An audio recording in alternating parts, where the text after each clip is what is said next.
The Maghreb under the Almoravids and the Almohads. The fragmentation of political life in the Maghreb, following both the Arab invasion and a general decline in the authority of the Fahmids, was arrested by the Almoravids. They were the founders of the first of two empires that unified the Maghreb under Berber Islamic rule. The Almoravid Empire came into being through the success of a militant Islamic movement that was initiated among the Anja Confederation of Tribes in Mauritania by one of its chiefs about 1035. Religious reform was a means of cementing the unity of the Anja tribes at a time when the control that they previously had on trans-Saharan trade had become threatened, from the south by the Sonic state of Ghana and from the north by the infiltration of Zenata Berbers into southern Morocco. The movement's leader, Abd Allah ibn Yassin, was an Anja religious scholar from southern Morocco. Before joining the Anja tribes, Ibn Yassin was attached to a center of religious learning, Dar al-Murban, in Sousse, southern Morocco, then headed by a scholar who had studied previously in Kairouan.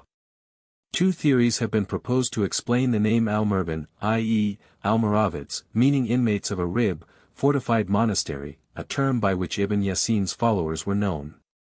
The first is that he founded a rib somewhere in Mauritania to train his followers. The other relates the name to Dar al-Murban in Sousse, suggesting that the Almoravid movement was under the direct influence of this center of learning. Whatever the case, the Almoravids were strict adherents of the Maliki school of law as it had developed in Ifriqiya since its introduction to the Maghreb in the 9th century.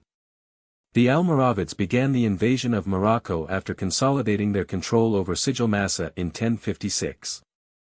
When Ibn Yassin was killed in 1059 in an attack on the Bargoa tribal confederation on the Moroccan coast, the military and religious leadership of the Almoravids passed to the chief of the Lamtuna tribe, Abu Bakr ibn Umar.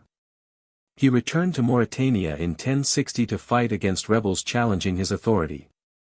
Command of the Almoravids in southern Morocco was then assumed by Abu Bakr's cousin, Yusuf ibn Tashfin, under whose leadership the Almoravids conquered most of the Maghreb and Muslim Spain.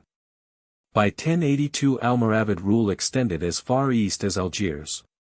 After the collapse of the Andalusian Umayyads in 1031, Muslim Spain became divided into a number of small Muslim principalities whose rulers were unable to hold out against Christian military advances. At the request of the Spanish Muslims, the Almoravids sent their army into Spain in 1086. By 1110, 4 years after Ibn Tashafin's death, the Almoravids had become masters of the whole of Muslim Spain. The capital of their expanded empire was Marrakesh, which Ibn Tashafin had started to build in 1070. In the Almoravid Empire the Anja tribes of Mauritania constituted a ruling class, Disti.